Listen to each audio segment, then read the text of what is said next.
The Hamptons. A stretch of towns on the east end of Long Island where the super rich come to get away from real life.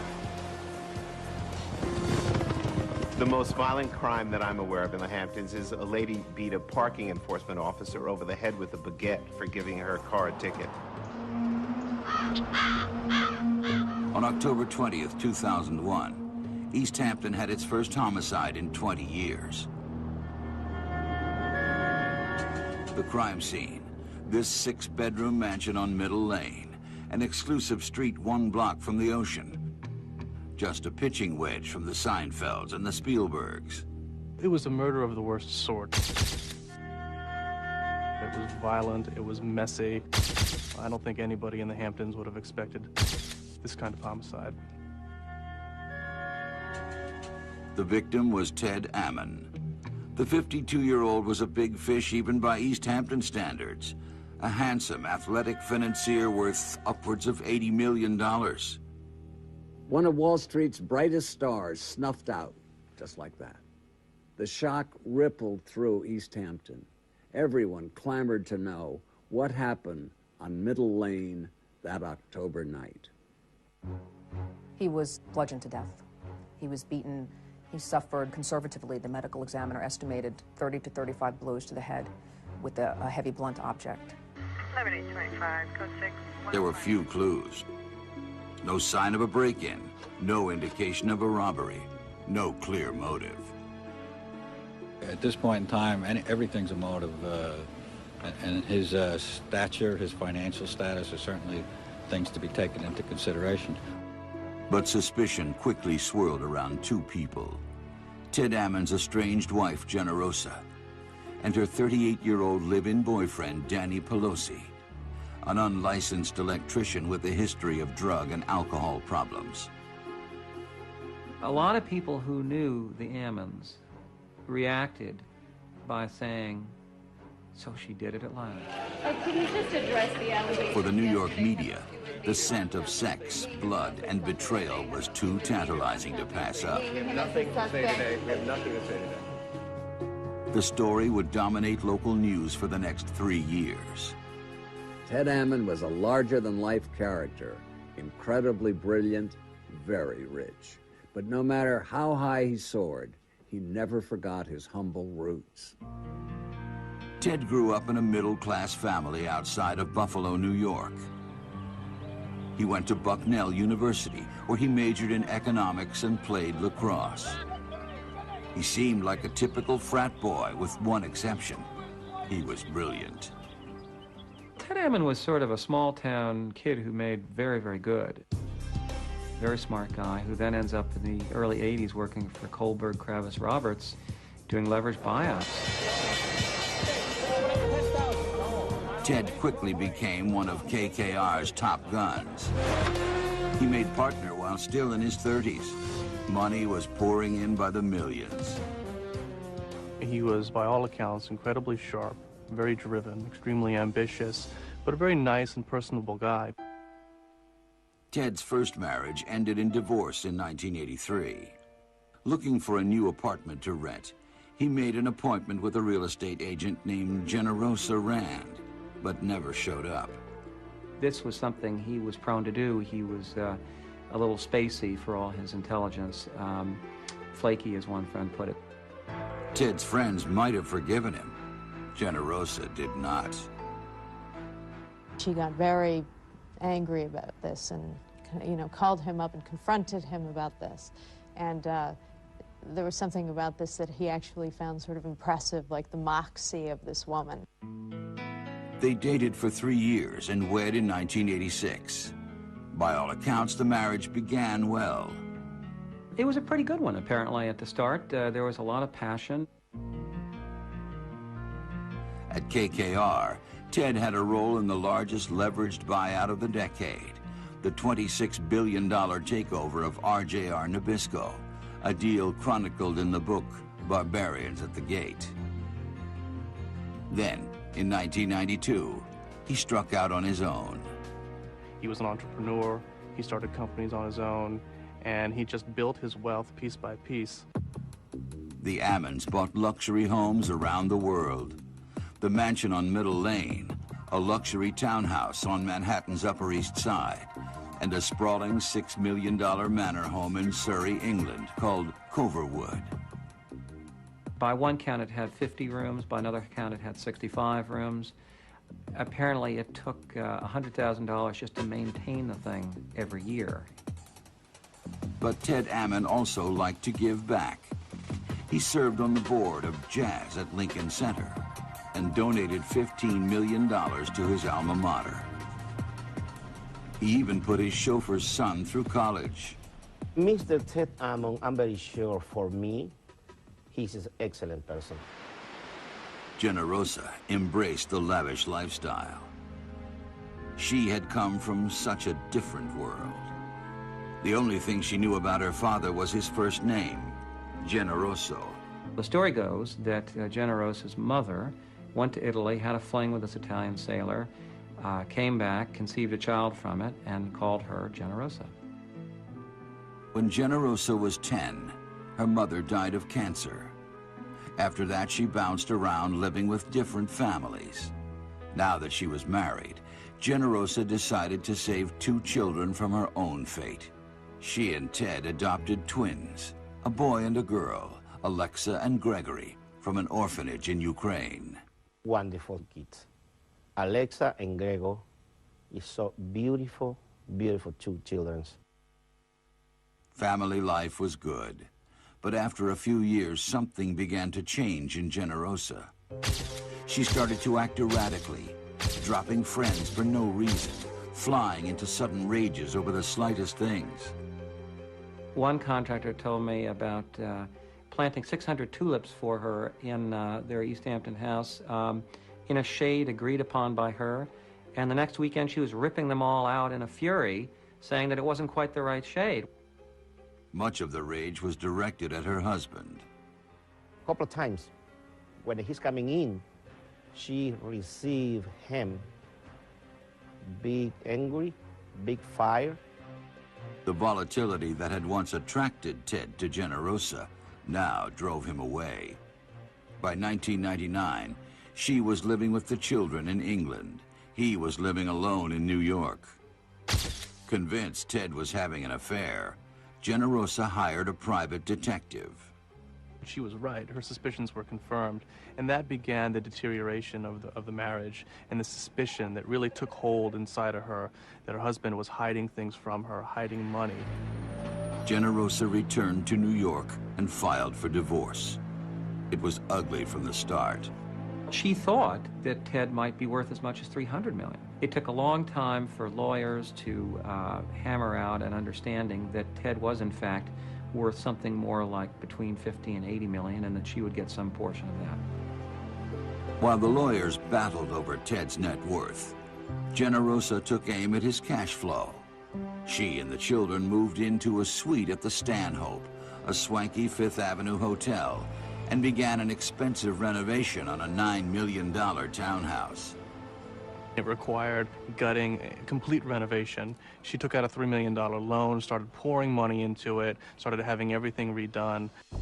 Meanwhile, in Center Mauritius, Long Island, Danny Pelosi heard from a friend about a wealthy woman spending millions redoing her townhouse. Pelosi was an unlicensed and unemployed electrician with a wife and 3 children to support. He got in his truck and drove straight to the townhouse, hoping to find a job. He barely had enough money to fill his truck with gas to get into Manhattan from Center Mauritius. His life was falling apart. His marriage was in disarray. He was unemployed and desperate. But Danny's luck was about to change. When Generosa laid eyes on the tall, lanky electrician, she could feel the voltage. She hired him on the spot. Before long, Danny Pelosi would work his way into Generosa's pocketbook and her bedroom.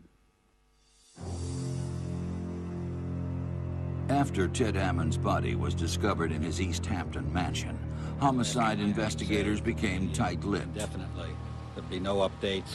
I've told you everything that I can tell you up to this point. But that didn't stop the media buzz. This was a big story in the Hamptons. You know, in the days after the murder, there are people milling around, you know, either end of Middle Lane, quite unprecedented.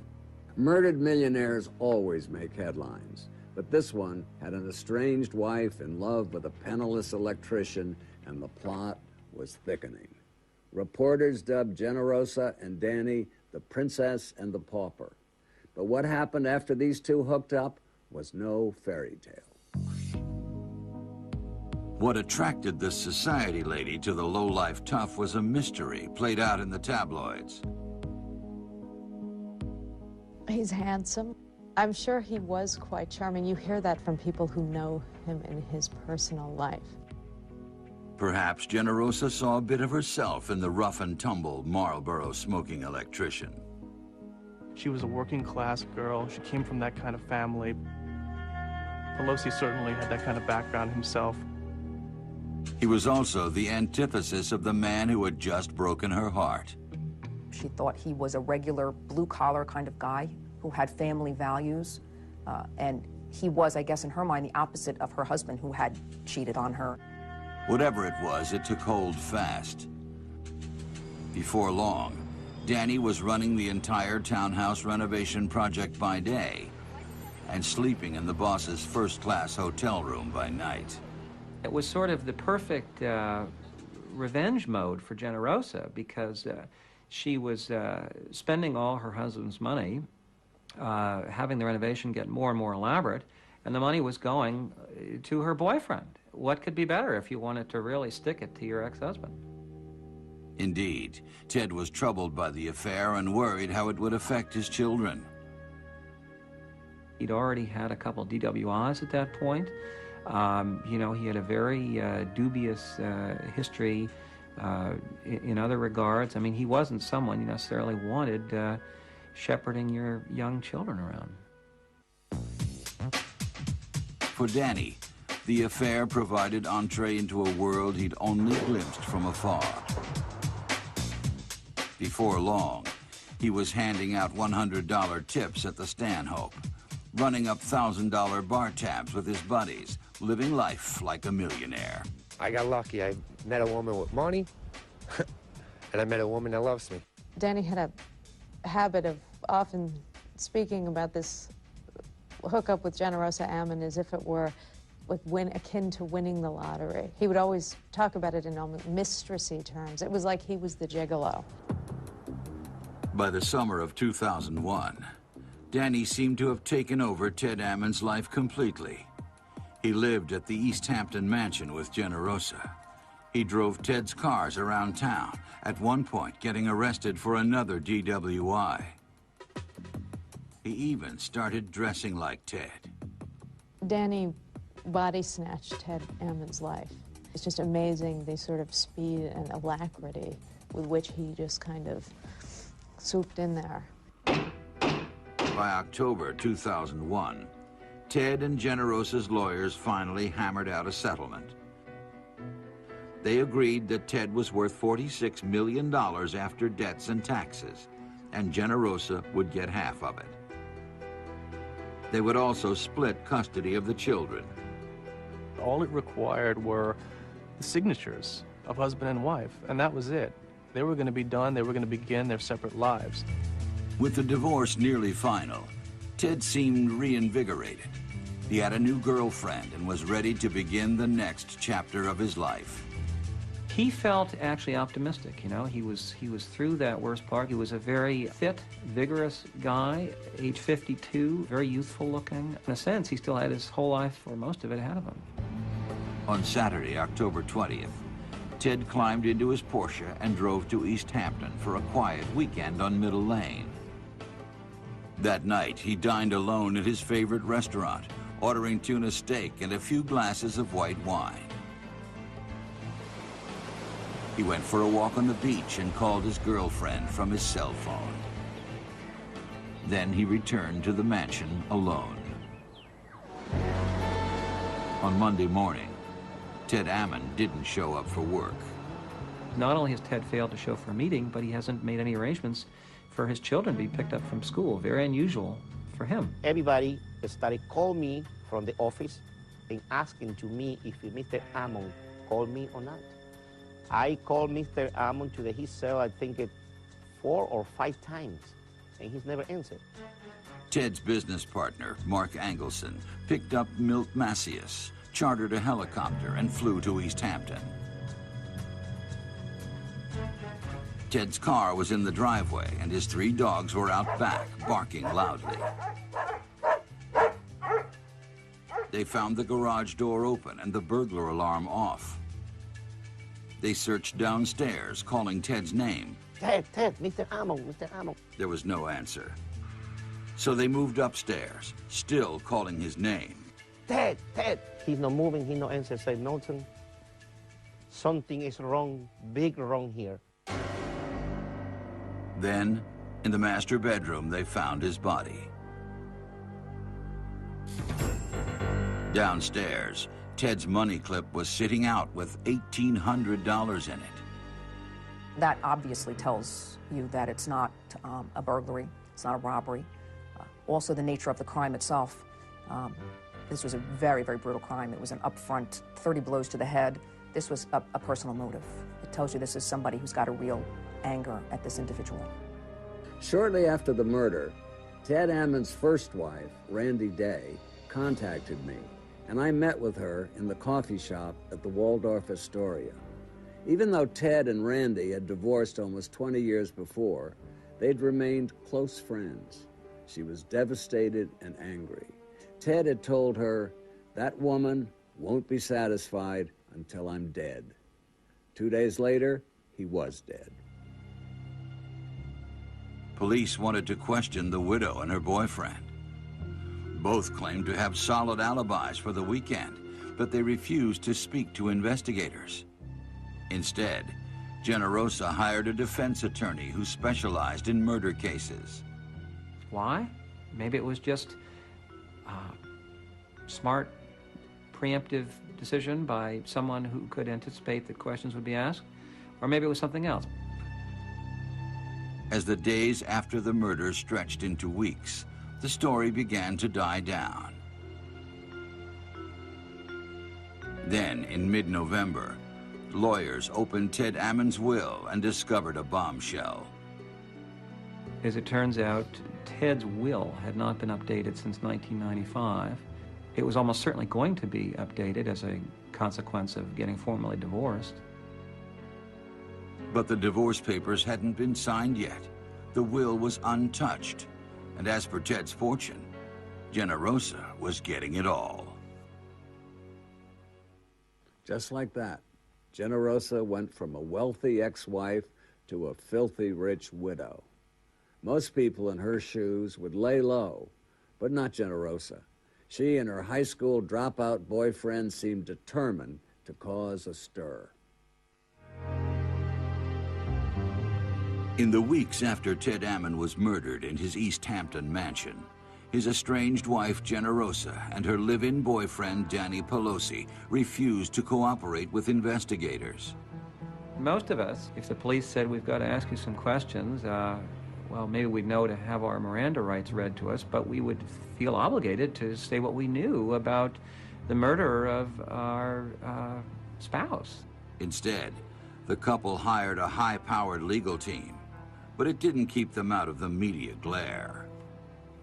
Any defense attorney worth his salt would have advised Generosa and Danny to stay out of the spotlight, but they weren't taking advice from anyone. Instead of towing the line, they walked down the aisle only 3 months after Ted's death. People were aghast. Staggering. Well, at the least you would have to say that she had recovered quickly from her grief for her former husband. As for Danny, he divorced his old wife just a day before he married the new one. It was certainly shocking. And from my perspective, just looking at them, they have all these high-priced lawyers around them. They do probably the one thing that triggered even more suspicion and even more tabloid interest in them. To escape the media glare, Generosa and Danny moved with the children to the Coverwood mansion in England. Pelosi embraced his newfound prosperity with gusto. reportedly blowing through millions of dollars on boats and cars and trips for him and his friends. He could come and go as he pleased. He went to Las Vegas with hundreds of thousands of dollars of Generosa's money, and the only thing she told him to do was bet it all on a single hand of blackjack. But the party didn't last. A month after the wedding, Pelosi was back on Long Island to face felony drunk driving charges. Mindful of the murder investigation, authorities suspended his passport, keeping him in the U.S. indefinitely. With all respect to the press and your diligence, we have no comment at this point. But the media were relentless. Hi, are you Danny Pelosi? Are you Danny Pelosi? You know I'm Danny Pelosi. Get out of here. And though Danny's lawyers told him to keep quiet, he couldn't stop talking. Did you do anything at all ever to hurt Ted Ammon? Never. Never. What happened to Mr. Ammon is a sin. And whoever's liable for it has a big penance to pay. Who could have killed Ted Ammon? If I had that answer, I'd give it to you. Because there's more pressure on me than anybody here. Anybody in the whole story, yeah? It all comes down to me. I think Danny Pelosi loved being at the center of attention, even if it was attention over having done, allegedly, something absolutely horrendous. He loved the focus on him. Generosa returned to the U.S. to live with Danny in Center Mauritius. The Hamptons it wasn't. Soon, the couple was reported to be drinking too much and having screaming matches almost every night. It was sort of like a James M. Cain novel, like The Postman Always Rings Twice. It's like then these two people started eating each other alive, whether it was because of the guilt of what had sort of gone on there, or, his personality and hers. Then, Generosa's life went from bad to worse. In May 2002, she began to suffer fainting spells. A month later, she was diagnosed with breast cancer and began undergoing chemotherapy. In the meantime, Danny pleaded guilty to the outstanding drunk driving charge and was sentenced to a year in prison. He was released in June 2003. I'd like you guys just to respect me today. It's been a long road. I want to get home to my children, to my wife. But Danny wouldn't be out of the spotlight for long. The Ammon murder investigation was heating up, and investigators had him in their sights. There wasn't a murder weapon. There weren't any witnesses. Danny Pelosi certainly never confessed to the crime, and neither did anybody else. So police had to work around these obstacles and come up with ways in which they could piece together a case that would end up with a conviction, and that takes time. Detectives learned that Generosa and Danny had secretly installed a high-tech surveillance system in the East Hampton mansion so they could spy on Ted.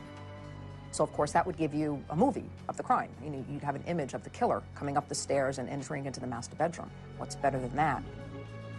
But when investigators went looking for the system, they discovered that its hard drive had been mysteriously removed. The fact that that unit was gone told us that somebody, A, knew it was there, B, knew how to remove it, and C, knew that it would have captured their image. So that was a pretty big clue. Meantime, Generosa's cancer was growing worse. Realizing her time was short, she wrote up a new will. Danny wasn't part of it. Instead, he got a flat payment, a buyout of sorts. He and Generosa decided that he was going to get $2 million, and this was going to be the money that would provide legal defense for him when he was indicted. In July 2003, Generosa left Danny for good, moving with the children back into the mansion on Middle Lane. She died a month later. In her final will, she left everything to the children, and ironically, the Ammon Foundation, a charity Ted had started. She named the children's nanny, Kay Main, as their guardian. So Danny picks up Generosa's ashes at Frank E. Campbell's, the fancy funeral home in Manhattan, and brings them around the corner to the Stanhope Hotel. He goes to the bar, orders a beer and a Cosmopolitan, Generosa's favorite drink. Then he gives her a farewell toast. The photographer just happened to be there and snapped a photo. Danny Pelosi was back in the news. In the months after Generosa's death, Danny Pelosi became the primary suspect in the murder of millionaire Ted Ammon. He was a guy who had every motive and every bit of access necessary to commit this kind of a crime. But producing enough evidence to bring charges against the former electrician would prove to be a challenge. A grand jury began hearing evidence in June 2003. It would take investigators 9 months to interview the nearly 60 witnesses. We had difficulty getting to the evidence and getting to the witnesses. Every individual we went to speak to refused to speak to us. In the end, it wasn't the witnesses that provided the most damning testimony. It was the suspect himself. Danny never could keep his big mouth shut, and now it would come back to haunt him. He's a bit of a braggart, and he does do a lot of talking. So he was his own worst enemy. Witnesses admitted to the grand jury, and later, at the trial, that Danny had either admitted to killing Ted Ammon or had talked about it. According to friend James Nicolino, the man who had first told Danny about the townhouse renovation project, Danny first spoke of murdering Ted a year before it happened, when the two went out for drinks. He told Nicolino that he was going to figure out a way to get Generosa's money. And he didn't care what it took. If it meant beating the brains out of Ted Ammon, that's what he was willing to do. After the murder, Danny's girlfriend, Tracy Riebenfeld, said Danny boasted about it to her. He told her, you know, that he'd gone into the house and that, I think he said, I bashed his brains in and he cried like a bitch and he begged for his life. The next time Danny is said to have admitted being Ted's killer was after marrying Generosa in 2002. The British nanny, Kay Main, said that Danny told her that Ted had begged for his life as he beat him to death. He came back drunk and he woke her up and she said he was trying to frighten me. And she said he whispered in her ear, you know, I killed Ted. And it was horrible. You know, there was blood everywhere. The confessions were damning, but Danny had an alibi for the night of the murder. His sister, who lived in Center, Mauritius, 40 miles from the mansion. She said Danny drove out from New York that night, arriving with a friend around 1:30 in the morning. They didn't stay long. He then went up into the attic, got something, and they were going to go out, he told her, to get beer. And then they pulled away. And that was at 2 o'clock in the morning.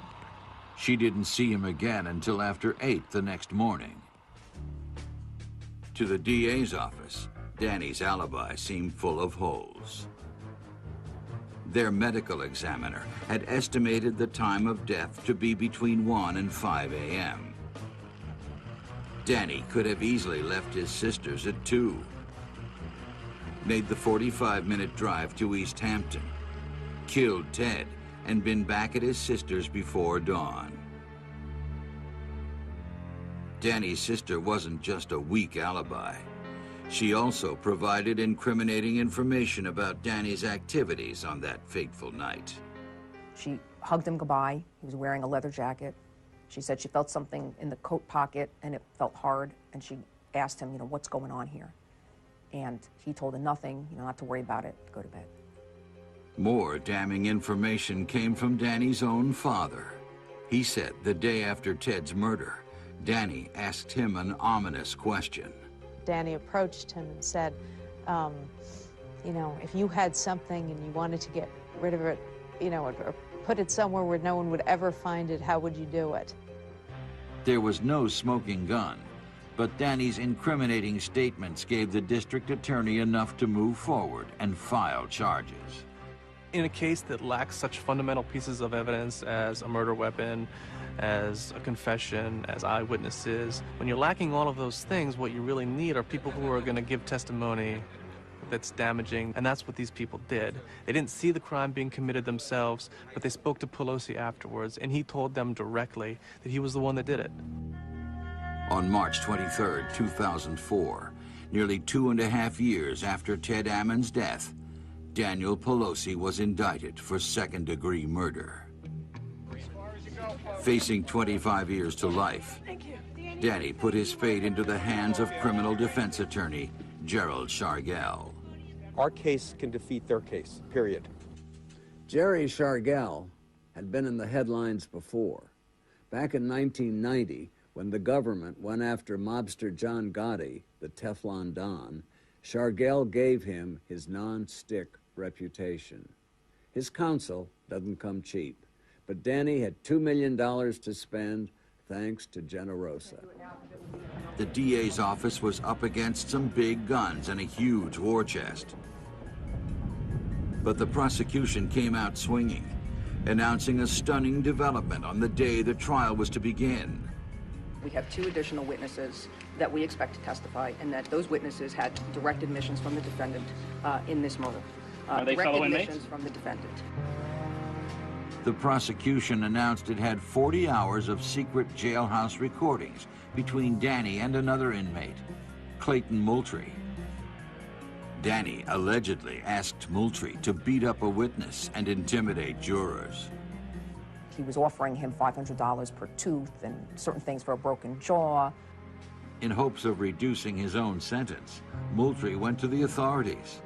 They sent him back with a wire and got Danny to confess to the murder, all on tape. The defendant told him that he was trying to break every bone in the body and that he'd hit him with a baseball bat. Moultrie also said Pelosi threatened the prosecutor's children after reading about them in the newspaper. He showed that to Mr. Moultrie, had highlighted that portion about my 2 kids, and made statements to him indicating that he wanted to see certain things done to them. But the biggest bombshell in the story was yet to come. At trial, an X-rated witness would stun even Ted Ammon's closest friends. The steamy saga was about to reach its boiling point. On October 13th, 2004, nearly 3 years to the day after Ted Ammon was killed in his East Hampton estate, the trial of Danny Pelosi finally began. During opening statements, the prosecution said Danny killed Ted because he thought Generosa's $25 million divorce settlement wasn't enough. Danny wanted the entire fortune. Probably the motive was just greed. He was in this for the money all along. He was in it for the money right up until the end. He wanted money, money, money, money, money. By the prosecution's own admission, the case was largely circumstantial. No murder weapon, no eyewitness, no DNA. Well, it certainly wasn't a slam dunk. I was certainly concerned about the quality of the evidence that we had and its ability to convince, 12 ordinary citizens beyond a reasonable doubt. But they had a string of witnesses who said Danny confessed. The defense tried to discredit them all. The prisoner, it was sort of a get-out-of-jail-free card. For the girlfriend, it was a scorned lover. For Nicolini, it was, well, Danny was carrying on with the guy's wife. But there was also some hard evidence. The medical examiner had found marks on Ted's body that appeared to be made by a stun gun. The prosecution believed Danny used it to incapacitate Ted, who was larger and stronger than him. Danny owned at least 1 stun gun and was known to use them on friends for fun. He was stunning people at the job site, and so I said to him, well, did you enjoy that? And he actually said, yeah, I did. After 6 weeks of testimony from 41 witnesses, it was the defense's turn. According to the defense, Ted led a secret gay life and could have been killed by one of the men he met for anonymous sex. They had a witness, Sam Wagner, a regular house guest of one of the Ammon's neighbors. Wagner claimed that he'd run into Ted out jogging one morning in May of 1999. This guy Wagner said that he asked the stranger, "Do you want to get busy?" Then he testified that he took the man into the bushes and gave him oral sex. They didn't even know each other's names. He wasn't introduced to me before. I had no idea who this man was that I was with, but when I saw his photograph in the newspaper, I knew it was him. For many court observers, the trial had hit a new low. It was plenty juicy before that time. I think it became juicy / trashy when you had, an escapade of this kind spilled out into the courtroom in front of everybody.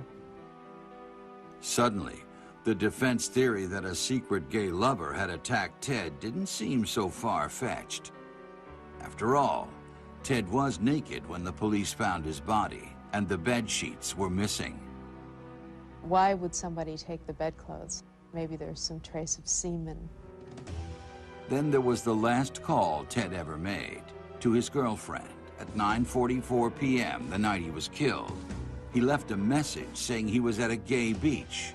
He had become frightened and was going home. Then the question is, how could Ted Ammon not know it was a gay beach? This was a notorious gay beach in the Hamptons. Was he walking the dogs, or was he in search of a tryst? It all made perfect sense to the defense.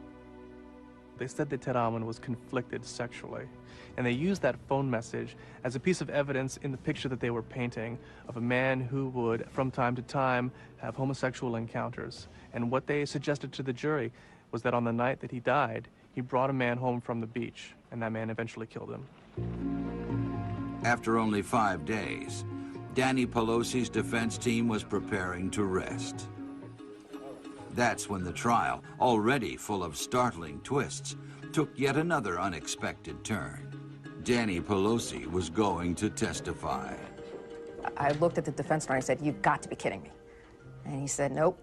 And I looked back at the defendant, with that look of, "You got to be kidding." And he was all proud of himself, shaking his head up and down, mouthing to me, "Yep, I'm getting up there." The hard-charging DA versus the hot-headed defendant. Could Danny Pelosi keep his cool, or would he snap? And finally, show the jury his true colors. Danny Pelosi had swaggered through his entire trial, winking at jurors, joking with family members, chatting freely with the press. Now he was about to go one-on-one with the prosecutor.